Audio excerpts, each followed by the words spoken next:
Professor titular da Universidade de Würzburg, Alemanha, diretor do Centro de Pesquisa de Direito Robótico de Würzburg, doutor em Direito, mestre e doutor em Filosofia.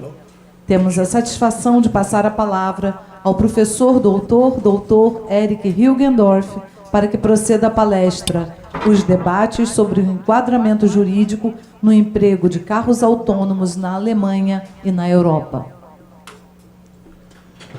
Yes, first of all, thank you very much for inviting me, dear Dr. Andrade, dear colleagues, dear hosts, and for me it's a big honor to be here in Rio de Janeiro to give a lecture. It's my very first time in Brazil. I have to say that my Portuguese is far from perfect. Also my Spanish is not so good, and therefore I'm speaking English. English is also not quite good. I hope you will be able to understand me. The topic of today is modern technology and law. It's about self-driving cars, which is an important technology in Germany, and criminal law from a European and especially German perspective. So, as you know, in Germany, car technology is considered very important. We have more and more autonomous systems in our cars that are systems that can function without human input. A good example for an autonomous system might be a machine on planet Mars who is there and runs into some problems, and then this machine has to decide on its own what to do. It cannot go back to Germany and ask for advice. Yeah? It has to do the right thing on this planet without human input. That's perhaps a basic idea of an autonomous system. And this kind of system is now used in a variety of fields. For example, in cars, there are autonomic braking systems, lane keeping assistance systems, auto stop and go systems, and the robot car in the end. We say there are different levels of autonomous driving. The driver only system, assisted driving where the autonomous system is just helping, partly automated driving, fully and highly automated driving, and then the robot cars. And as I said, these autonomous systems are only partly used in cars. They are also used in other areas. For example, in industry, we have now factories without human beings. The factories are governed by robots, yeah, by machines, and the machines do the work. Medicine is an enormous field for autonomous systems, machines, for example, in the homes for the elderly, yeah, machines in hospitals, then service robotics, and the smart city, and so on and so on. Car industry, perhaps, at least in Germany, is the most important field for autonomous systems, but there are other areas as well. What is the legal background concerning autonomous cars in Germany and in Europe? There's a convention, the Vienna Convention on Road Transport, that has been ratified by 78 countries, among them most European countries, but also some other big countries like Russia and also Brazil, yeah, has ratified this Vienna Convention. And the basic idea of the Vienna Convention is to have a kind of general regulation on road traffic so that the drivers who can drive, let's say, in Brazil can also drive in Europe, and vice versa. Yeah, so the general rules on the road should be more or less the same. That's a basic idea. And in Article 8, in Article 15 of this Vienna Convention, there's a regulation saying that the driver has to be in control of the car all the time. Yeah, the driver has to be in control of the car all the time. This means the driver is not allowed to hand the control over to a machine, yeah, to a robot. And this was considered a big obstacle to autonomous driving. Therefore, there had to be a reform of this Vienna Convention in 2016. As far as I know, the German government was the power behind this reform. And now autonomous systems in cars are basically allowed. They are allowed, and Germany was the first country in the world who transformed this new regulation of the international level to its own national sphere, and I will give you some information on that in a few minutes. There has been a lot of work done for autonomous systems in the roads in Germany in the last 10 years, and I have been in a lot of committees. For example, there has been since 2012 a round table organized by the Ministry of Transportation, and I've been a member of this round table from the beginning. We had a lot of European initiatives, the biggest one perhaps the adaptive initiative. You find a lot of information on that in English on the internet. And the Würzburg Law Faculty was a legal lead of this initiative, and we tried to develop some rules for autonomous driving in Europe. Then there has been in Germany an ethics committee on a very special problem, perhaps a problem that's typical for the German legal mind, the dilemma problem, similar to the trolley problem. I will give you some information on that too. This commission produced a big paper in 2016, which has also been published in English, so if you are interested in that, you can download it easily.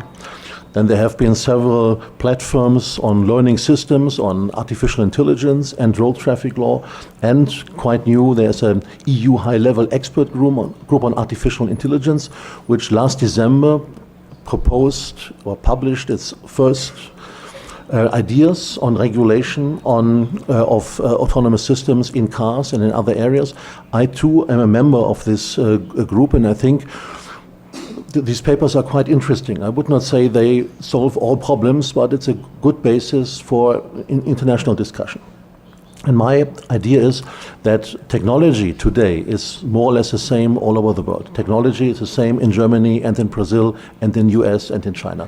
The legal systems may be different, but the challenges are the same, the problems are very similar, and therefore it might be a good idea to exchange ideas on the solution of these problems. So the legal background isn't so important anymore. It's more about these problems, and the Germans can learn from you, and you can perhaps look what we have been done, and there is a good chance of international discussions on these topics. Most of us are lawyers, and lawyers like cases. So let's start with a case, a German case, a Schaffenburg case, which, by the way, did not happen far away from my university, Würzburg. Schaffenburg is a medium-sized town in the southern part of Germany, and they're one of the very first cars with autonomous driving functions was involved in an accident. So there was a car with an autonomous lane-keeping assistant system. This car was able, if you swerve to one side, to bring the car back on the main road without the driver using any control. The driver could take his hands off the machine, and then the machine would by itself go back on the street.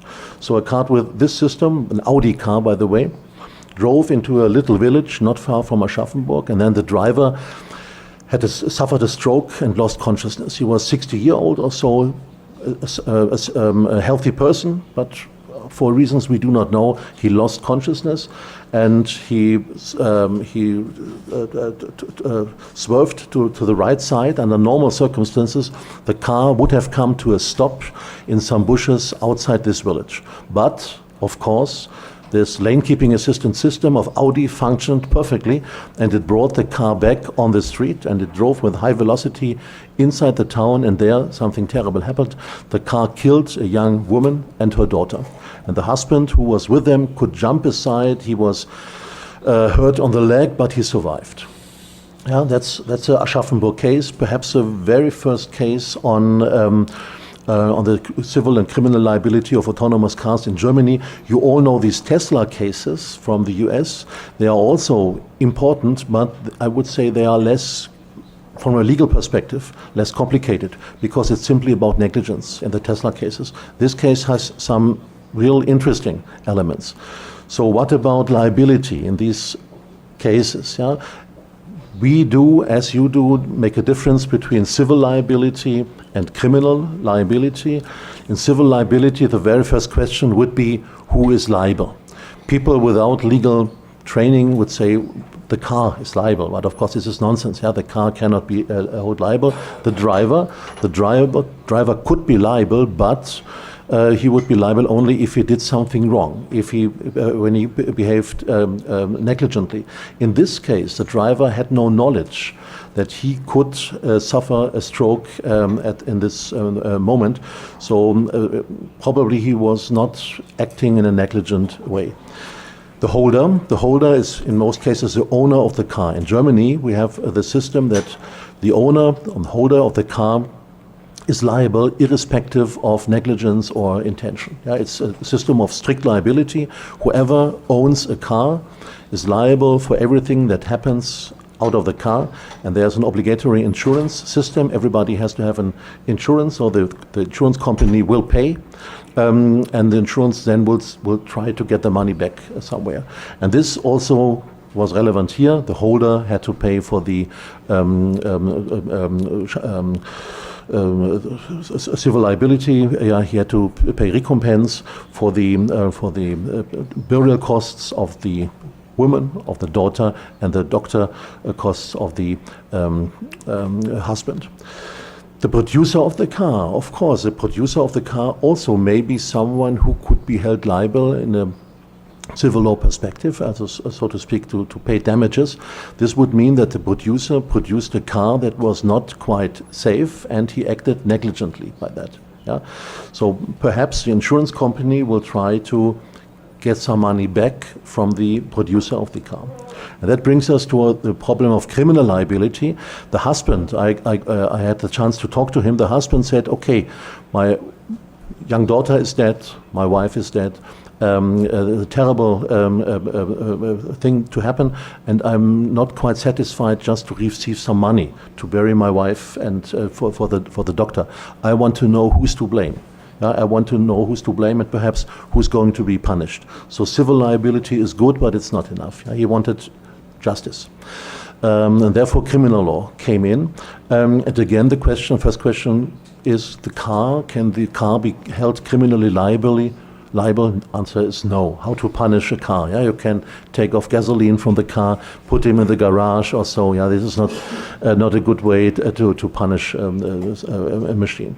The driver in this case was more of a victim than a perpetrator. The driver had lost consciousness. He did not know what happened. He barely survived this accident. So the driver is out. The driver could not be held liable in the criminal law perspective. The holder, as you know, in criminal law there can be no strict liability. The holder did not act negligently, therefore the holder of the car is also not liable. It all boils down on the producer of the car. It may be that the producer of the car acted negligently by producing such a car. So you all know these structures. The German criminal law is famous for. There was a harm done, 2 people dead. The relevant action was introducing this car into the market. Causality is given. Had not Audi produced this car with this autonomous system, then this accident would not have happened. Therefore, we have also causality between this action and the harmful result. What about negligence? Was it negligence on the side of the producer of Audi to produce such a car? Negligence is analyzed on the basis of foreseeability. Was such an accident foreseeable? The answer would be in principle, yes. In principle, yes. This could happen. It's not out of all possibilities. It could have happened, and it happened. It was foreseeable. But then the Audi company argued the only way for us to stop these things from happening was not to use these autonomous systems at all, because they could show that they had done a lot of research in improving the system. They had done a lot of comparative work with the Chinese, with the Japanese, with the Americans, and also the Japanese companies and the American companies had no better lane keeping assistance systems. The American lane keeping assistants were even worse. The Japanese were Toyota, more or less on the same level, but there was no lane keeping assistance system worldwide that was better than this lane keeping assistance system of this Audi company. And therefore, they argued, if we had not introduced this lane keeping assistance system in these cars, a lot of more accidents would happen, because in many cases our systems save lives. In many systems, our cars with these systems are quite useful. These accidents can happen, but they happen once in a million cases. And this is something that is called allowed risk. It's a remaining risk. No technology is without risk, but this remaining very small risk was considered allowed risk, which meant it was not negligent to introduce these cars. And this, of course, is open to discussion. I would say that at least the way of analysis, the structured way of analysis is correct. Whether this really was a case of allowed risk is debatable. At least the public prosecutor argued there was no negligence on the side of the car producer, so they had to pay damages in the civil law perspective, but they were not punished. That was the outcome of the Aschaffenburg case. As I said, I do not know whether this result is a perfect solution. What I think is that the way to this result, the discussion, the step-by-step approach, that's a very good approach and can also be used for other cases of autonomous systems in cars. So I mentioned to you this new law on autonomous driving in Germany. Our Minister of Transport said it was the first law of its kind worldwide. That may be. I think also the Japanese or the Americans don't have a general rule like this.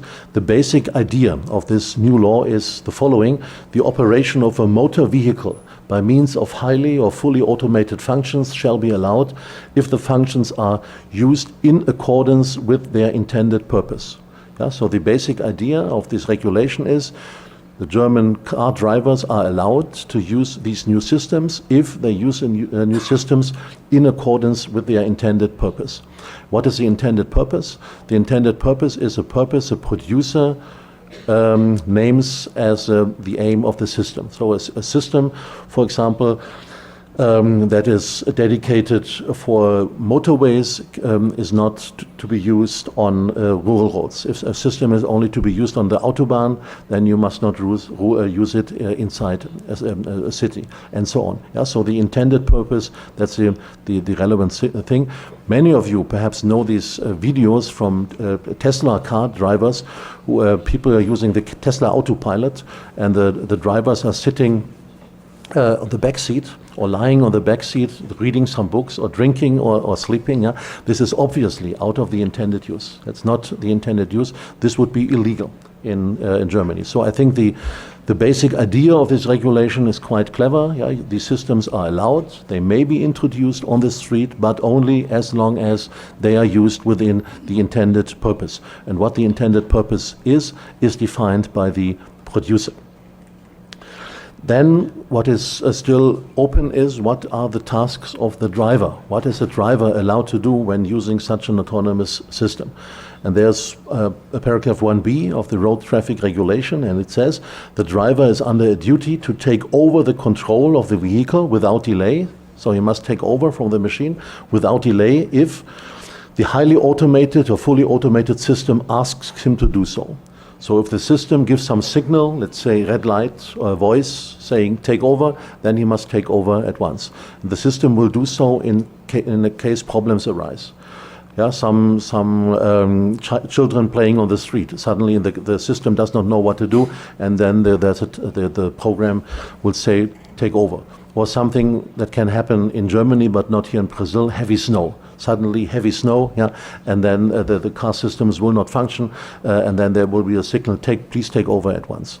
That's the first case. A highly automated system asks the driver to take over. And then, second, the driver also has to take over if he recognizes, or due to obvious circumstances must recognize, that the conditions necessary for the use of the highly automated or fully automated systems driving function in accordance with its intended use no longer exist. This says that when the system does not give a signal, but it's obvious that the driver should take over, then again the driver must take over.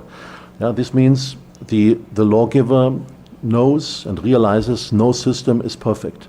In, let's say, 99% of all problem cases, the system will realize it's a problem case and will give the signal to take over. But there may be some cases in which the system does not realize that there's a problem situation. In these cases, the driver is under a duty to take over. For example, the systems in these cars at the moment are not able to react to audio signals. So they cannot hear, so to speak. So if there's a car behind them giving a signal, with an audio signal, then the car will not realize that there's a problem. But if the driver hears it, he has to take over and turn the car aside so the problem can be solved. So these two paragraphs are the core of this regulation. There's much more, of course, but I think it would bore you if I would go into more detail. These are the basic instruments in Germany to allow autonomous cars to drive on our roads. And now, just to bring it together, what is the main content of the new German regulation? The main content is, first, there's a confirmation of the legality of the use of such systems on German roads. So autonomous systems, autonomous driving systems up to a certain level are allowed to use on German roads. Before this law was changed in 2017, autonomous systems were not allowed. Then, second, we have now fundamental provisions on duty of care requirements for the drivers of such vehicles. The drivers know in principle what they must do and what they must not do. They know what their duties are, which is also important because up to now there were no autonomous systems. So the drivers don't know how to behave. Now they have at least a framework of regulation that tells them what to do. The lawgiver did not try to formulate a comprehensive solution to all issues with regard to automated road transport. Why? Because technology is developing so fast. Technology is developing so quickly that the lawgiver easily lags behind the development. Therefore, it might not be a good idea to make a big solution which would be old-fashioned in 1 year or 2 years. So it's a step-by-step approach, which in the end I think is the right way to solve these things. Of course, some problems remain. They are open issues. One issue is cybercrime. Cybercrime, cars are not only underway with autonomous systems, but these autonomous systems are also interconnected. The car can communicate with other cars, the car can communicate with the street. Then imagine what the people are doing inside these autonomous cars. They have to do something. They perhaps might do some shopping. So there should be the connection to Amazon or to other online possibilities to shop, to do something. So these cars are interconnected. They are part of the internet, but we all know if something is part of the internet, it can also be attacked via the internet. So the internet crime will now be relevant for road traffic too. Road traffic becomes a part or develops into a part of internet crime, which is a big problem. Just imagine the BMW cars of Rio de Janeiro in one night all start to move in one direction. I don't know what, to the north or to the south. They are hacked and they are driving without drivers and they are going somewhere.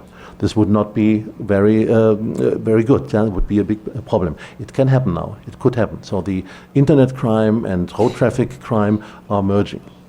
A second problem area is an area of provider liability. As soon as the internet comes in, also a provider liability comes in, because without the providers, the internet cannot be used. The providers are these companies that give access to the internet, control the internet, and so on. So if some criminal acts are committed on the internet, it's always a possibility to argue, if not you, the provider, had allowed this criminal to use the internet, this criminal act would not have happened.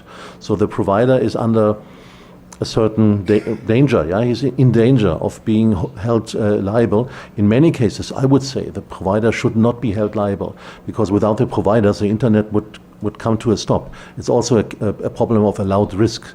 But there might be some cases, for example, when the provider exactly knows this user is a criminal and he attacks connected cars, that in these cases the provider should be under a liability to take the cars, to take this user out of his system, and if he does not, he could be held liable. That's a problem of the future. It's a big problem, and we have to discuss it. And then the biggest problem of all, perhaps, is a coming use of self-learning systems. Self-learning systems. These autonomous systems I talked about up to now are systems that are fixed in their possibilities. But in the future, there will be systems that learn. Systems that are able to learn from situation to situation.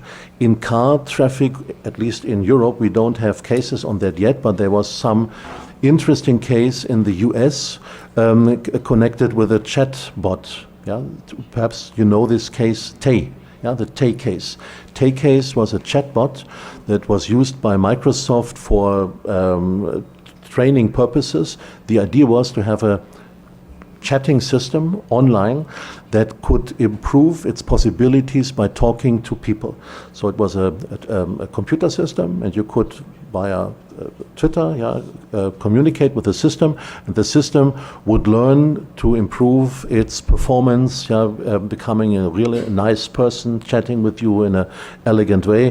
But Microsoft had to take off the system within 24 hours. Why? Because some manipulators had succeeded in manipulating the system, though the system turned racist and turned a woman hater. Yes, they had given the wrong answers. The system had said something, and then the manipulators had managed to give answers, so the system developed in the wrong direction. It turned racist, it turned into a women hater, and then the system had to be turned off. We can think a little bit further and make a case out of it. Let's say this Tay system suddenly starts to insult someone, and for example, it tells me, ugly old idiot, you ugly old idiot. I suffer a stroke, I get a heart attack, and there will be some damages to pay, and perhaps there will be some criminal action brought against whom? Who can be held liable? The system insulted me. I had some costs for the doctor. I have been insulted in a way that is criminally liable, but who is the perpetrator? The system? No, that would be a joke. The system as a perpetrator is a joke. The manipulators, of course, but these manipulators are unknown. We don't know the manipulators. They might be people in Russia, or might be people in North Korea. We cannot get hold of these manipulators. Microsoft, they would say, we have made no mistake. We introduced a self-learning system, and it was a self-learning system. It was a very good system. It learned a lot and very quickly. So there was no negligence on our side. This could mean there's no one to be held liable, criminally liable, for this Tay system. This is a problematic situation. I think you can compare the situation with parents with a very bright child. And this child goes to the kindergarten, and there it learns some very bad expressions and comes back and starts to insult people. Nobody would say the parents can be held liable because it was not the parents' mistakes. The child is too small to be held liable. Can it be that nobody is liable, but then think that these systems are introduced in all kinds of areas, in medical treatment areas, in cars, in service robots, everywhere these self-learning systems are used, and nobody can be held liable when they produce a harm that is criminally relevant. This cannot be. Therefore, at the moment, at least in Germany, in automated cars, this self-learning technology is not used. They use it as long as the system is on the ground of the factory, but as soon as the system would leave the ground of the factory, then these self-learning mechanisms are turned off, and the machines are no longer able to learn. And to solve these problems related to self-learning systems, that's a big task of the future. So now I come to the end, but I will not really end before giving you some ideas of this perhaps typically German problem with the dilemma situation, very closely related to the trolley problem. Most of you will know that the trolley problem also was invented by a German criminal law professor, Hans Welzel, in the 50s. It was then translated by a British philosopher, Philippa Foot, into English in the 60s, and she called it the trolley problem. In Germany, we call it the Weichensteller-Problem. Weichensteller-Problem, the basic idea is there's a train going down a hill, and it will kill 5 persons on the rail, but the some switchman has a possibility to switch the direction of the train, and then it will kill only one the person. Is that legal or not? A big discussion after the war in Germany on that topic, and the legislation of the court said no, it's not legal. The switchman is not allowed to turn the switch and to change the course of this train. And 20 years later, Philippa Foot somehow got knowledge of this problem, translated into English, and the trolley problem was born. And the English-speaking countries, there's a lot of literature on the trolley problem. In Germany and China and so on, there's a lot of literature on the Weichensteller fall. And this dilemma problem is somehow similar. It's very similar.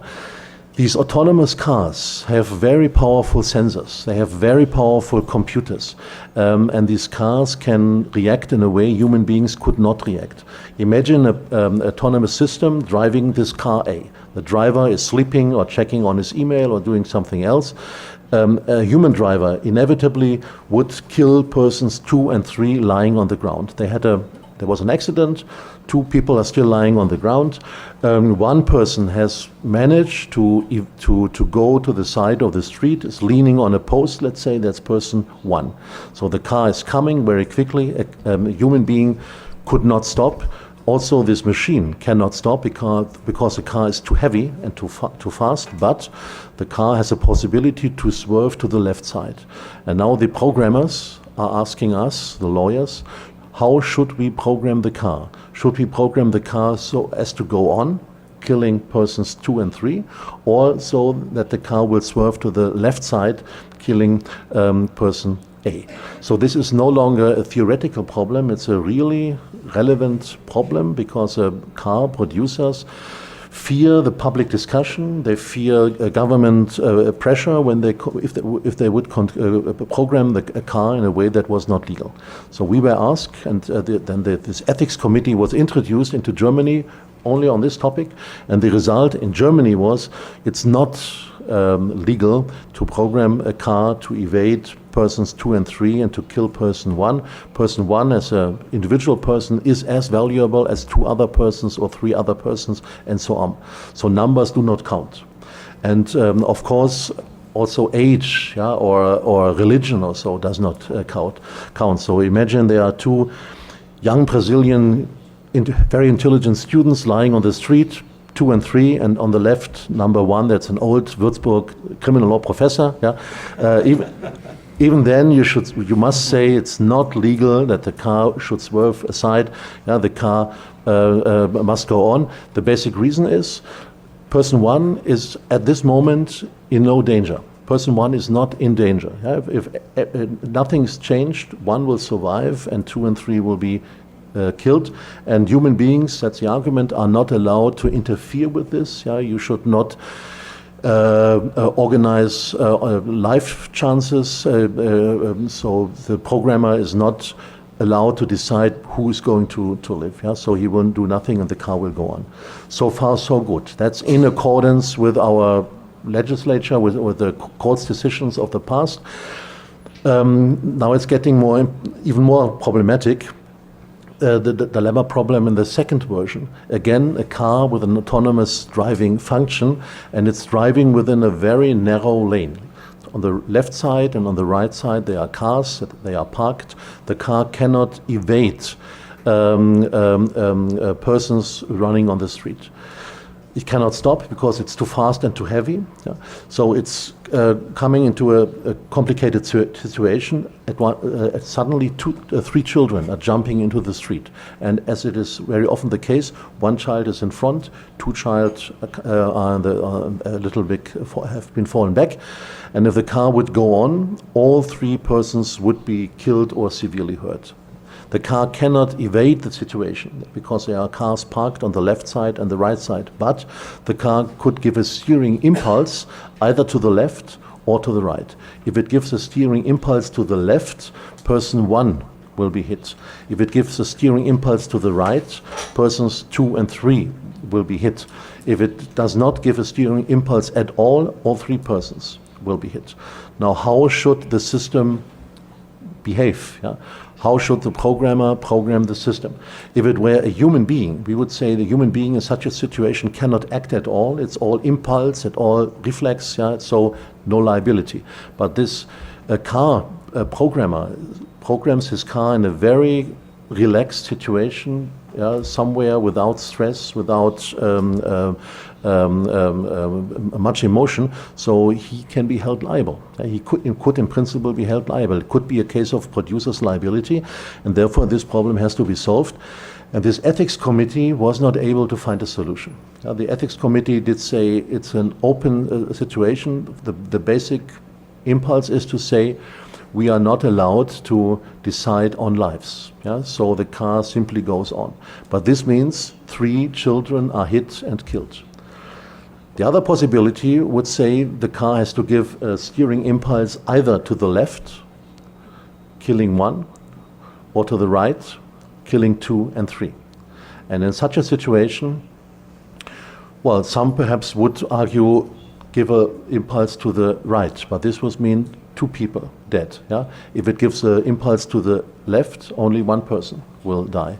And personally, I would say this last possibility should be the possibility that is programmed into these systems, because the situation can be seen as a situation where 3 lives are in danger, and they are endangered in a similar way. Yeah? The risk is the same for 1, 2, and 3.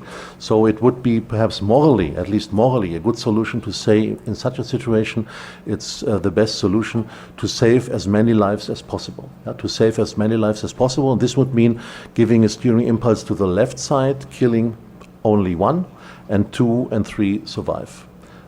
That's a possibility. But other people would say this means playing God. Yeah? This means deciding on lives. This means that you decide who's going to live and who's going to die. Of course, that's a way to look at things. This would mean no reaction of the car killing all 3. Yeah? If you allow, I would be very interested what your solution would be. So if I may ask you to give a hand sign, yeah? Who would say the car should not give a steering impulse at all and should simply go on, killing all 3? Who would say yes, that's a good solution? Give the sign. 1, 2, yeah, not.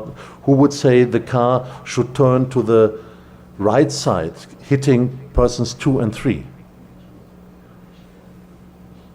That's nobody. That's a good sign of your intelligence. Yeah? And who would say the car should turn to the left side, killing only 1? Yes, that's a vast majority. That's a vast majority. And I would say common sense is on the side of this solution. And that's a good example of this international discussion, because the people in Germany react in exactly the same way. Yeah? If I talk about this problem in a general audience, nearly everybody, especially those people without a legal background, would say, of course, save as many as possible. The lawyers are a bit reluctant. Yeah? For lawyers, it's a problem. For normal people, yeah, not with a legal background, it's a clear decision, save as many lives as possible. Yeah? So you see, we have already begun with our international discussion. It was a very good start. Thank you very much for your attention.